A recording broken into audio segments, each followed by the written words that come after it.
Hello everyone, welcome back once again at live simply with Sangeeta. कभी कभी बहुत सारी अच्छी चीज़ें होने के बावजूद भी मन में एक अनजानी सी बेचैनी और क्लटर की फीलिंग रहती है। बट कई बार बहुत कम चीज़ें ही हमें बहुत ज़्यादा सुकून दे जाती हैं। बात सिर्फ इस बात की नहीं है कि हमारे पास कितना सामान है, हमारे पास जो है वो सही जगह पर है और क्या वो हमारी ज़िंदगी को आसान बना रहा है। एक ऑर्गेनाइज होम होने का मतलब है कि हर चीज़ की एक जगह हो, हर चीज़ का एक पर्पस हो। ऐसा ऑर्गेनाइज घर हमें अपने आप में सुकून देता है। तो चलिए आज इसी सोच के साथ हम अपने घर को थोड़ा सा और सिंपल, ऑर्गेनाइज और पीसफुल बनाने की कोशिश करते हैं।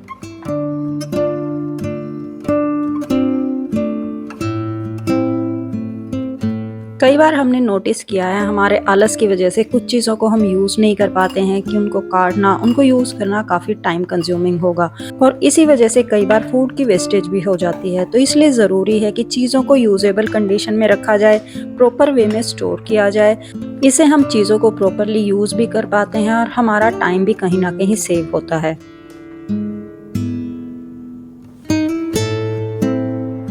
अपने घर को क्लटर फ्री रखने के लिए मेरा जो एक सबसे इम्पोर्टेंट स्टेप है कि मैं हर वीक एक किसी बड़े एरिया की डीप क्लीनिंग ज़रूर से प्लान करती हूँ।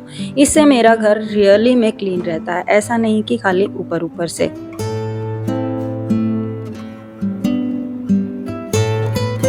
जब भी आप चीज़ों की थोड़ी सी रीपोजिशनिंग डिसाइड करते हैं, यानी आपके घर को एक नया लुक भी मिल जाता है और इसी बहाने आपकी डीप क्लीनिंग भी हो जाती है। आज मैंने डिसाइड किया था मेरे गेस्ट रूम की थोड़ी सी डीप क्लीनिंग करने का।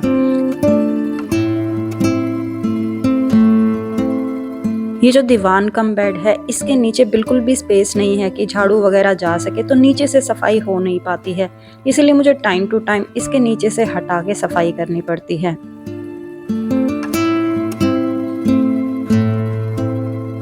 तो सबसे पहले मैंने इसकी थोड़ी सी पोजीशन चेंज की, जहाँ पर फर्श साफ था वहाँ पर इसको मूव किया। उसके बाद पूरी विंडो को क्लीन किया, जितनी भी स्कर्टिंग वगैरह होती है उसको अच्छे से डस्ट कर देती हूँ और उसके बाद झाड़ू निकाल के अच्छे से मैंने मोप कर दिया था सारे ही फ्लोर को। 2 से 3 बार मैं ये क्लीनिंग करती हूँ क्योंकि बहुत टाइम की गंदगी जमा होती है, तो एक बार में वो आसानी से निकल नहीं पाती है।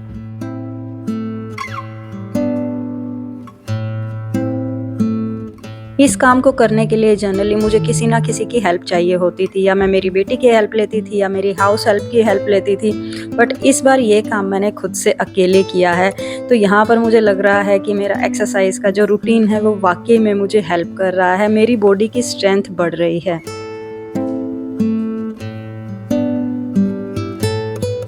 आप में से कुछ लोगों ने मुझे कमेंट भी किया है कि ये वाले कर्टन्स इस रूम में सूट नहीं करते हैं, तो मैंने सोचा इस बार जब मैं इनको वॉश करती हूँ तो इस रूम के कर्टन्स चेंज कर देती हूँ। और जब भी कर्टन्स चेंज मैं करती हूँ तो साथ ही में ये जो पाइप होती है, रोड होती है, मैं इसको ज़रूर से क्लीन करती हूँ, क्योंकि हमारे कर्टन मूव इसी के ऊपर करते हैं और इसके ऊपर धूल होती है, फिर वो धीरे धीरे हमारे पर्दों के ऊपर भी आती है। तो जो भी ओपन एरिया था उन सबको मैंने अच्छे से डस्ट आउट किया। सारी डस्टिंग करने के बाद फिर मैंने बेडशीट निकाल दी थी।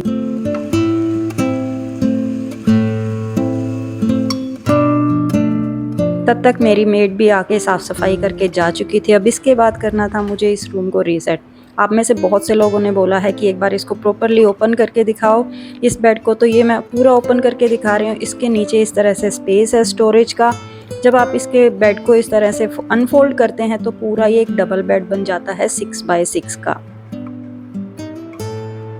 अगर आपके भी घर में किसी रूम में स्पेस कम है तो इस तरह के स्पेस सेविंग आइडियाज़ आप भी यूटिलाइज कर सकते हैं। सोफ़ा कम बेड या दीवान कम बेड, जब भी ज़रूरत हो तो इसको ओपन कर लो, अदरवाइज़ इसको क्लोज करके रख दो। अच्छे से जब आप स्पेस को मैनेज करके चीज़ों को ऑर्गेनाइज करते हैं, चीज़ों को प्लान करते हैं, तो वही आपका छोटा एरिया काफ़ी बड़ा दिखाई देता है।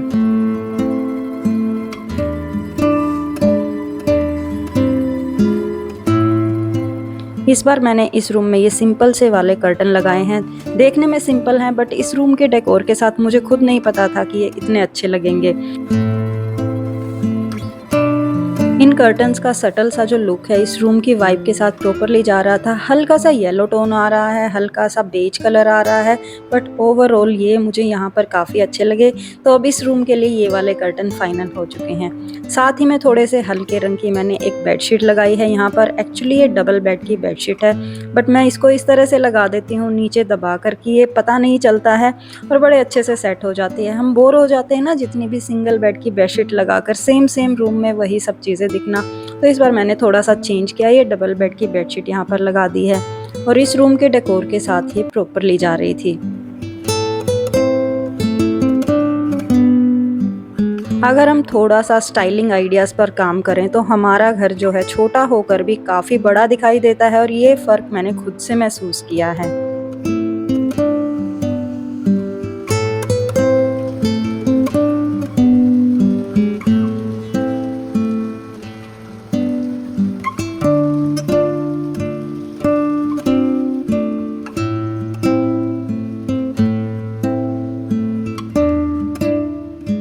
And now this is the next day.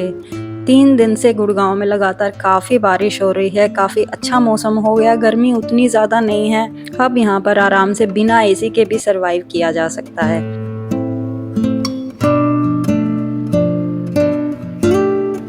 ये कहावत हम सब ने सुनी है, लेस इज़ मोर, यानी जितना ज़्यादा कम हो उतना ज़्यादा अच्छा। चीज़ों को हम कम रखते हैं, जितनी ज़रूरत है उतना ही फर्नीचर, उतनी ही चीज़ें रखते हैं, तो बहुत ज़्यादा हम अपने डेकोर को, अपने घर को अच्छे से मैनेज कर पाते हैं। जितना कम हो आप डेकोर पीसेज यूज़ कीजिए, जैसे पूरी वॉल्स को भर लेना फिर उनको मेंटेन ना कर पाना, ये भी अपने आप में एक क्लटर को दिखाता है। मैं कम से कम डेकोर पीस यूज़ करती हूँ अपनी वॉल्स के ऊपर, अपनी वॉल्स को भी मैं प्रॉपरली क्लीन रखती हूँ। तो कम चीज़ें होती हैं तो उनको मेंटेन करना भी आसान होता है और आपको एक नीट एंड क्लीन लुक दिखाई देता है। एक नॉर्मल सा रूल है, जब चीज़ें क्लीन होती हैं तो वो ऑटोमेटिकली ऑर्गेनाइज दिखती हैं। आपका स्पेस कहीं ज़्यादा कोजी और कंफर्टेबल फील होता है और उसका कहीं ना कहीं डायरेक्ट या इनडायरेक्ट असर आपकी थॉट प्रोसेस पर भी होता है।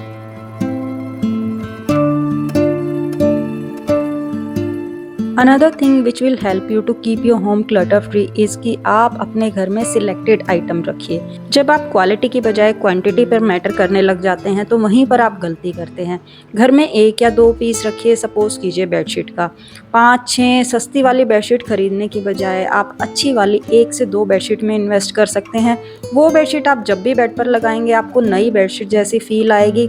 कोई भी गेस्ट आए तब आप उसे लगा सकते हैं। आपको सोचने की ज़रूरत नहीं है कि ये बेडशीट सुंदर नहीं दिखेगी, अच्छी नहीं दिखेगी। तो आप ऐसी चीज़ों में इन्वेस्ट कीजिए जो आपके घर को, आपके घर के डेकोर को एक नाइस लुक देती हैं।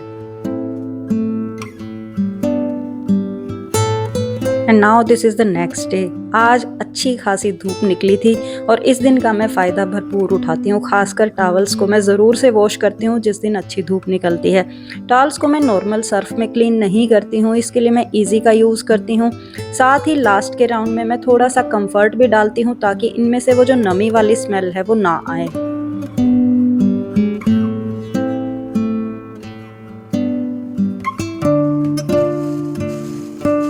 आज की जो सबसे लास्ट और बेस्ट टिप मैं आपको दे रही हूँ कि जितनी भी चीज़ें आपके पास हैं, अगर आपने उनको अच्छे तरीके से प्लेस करके डेकोरेट करके रखा है तो कोई मैटर नहीं करता है कि आपके पास बड़े बड़े महंगे पीस हैं या नहीं। जितनी चीज़ें हैं उन्हीं को तरीके से रखिए। जब मैं गुड़गांव में आई थी, हम 1 रूम सेट में आए थे, मेरे पास खाली 1 रूम था और उसी को मैं इतने अच्छे तरीके से रखती थी कि जो भी कोई उस रूम में आता था उसको इतना ज़्यादा अच्छा लगता था, वो बिलीव नहीं कर पाते थे कि ये 1 रूम फ्लैट है और इतनी अच्छी तरह से डेकोरेटेड है।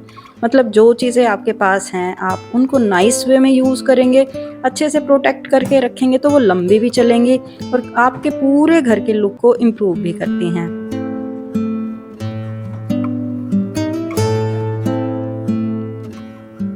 यहाँ पर मैंने सारे फ्रूट्स को अच्छे से वॉश करके स्टोर करके रख दिया था। अब जितनी भी मिर्ची वगैरह मैंने ली थी उनके सबके इस तरह के जो नुकीले वाली ऊपर की डंडी होती है उसको निकाल के वॉश करके सुखा के फिर मैं ऐसे स्टोर करके रखती हूँ। आप विश्वास कीजिए 15 से 20 दिन तक, इवन महीने तक भी ये मिर्चें ख़राब नहीं होती हैं, इनकी कंडीशन एज इट इज़ रहती है।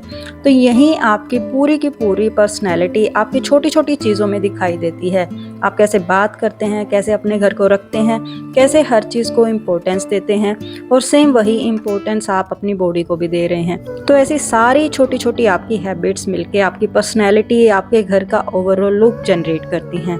तो यही था आज के वीडियो में। आई होप आपको वीडियो ज़रूर पसंद आया होगा। अब मैं आपसे मिलूंगी अगले हफ्ते। Till then take care, bye and have a nice day everyone.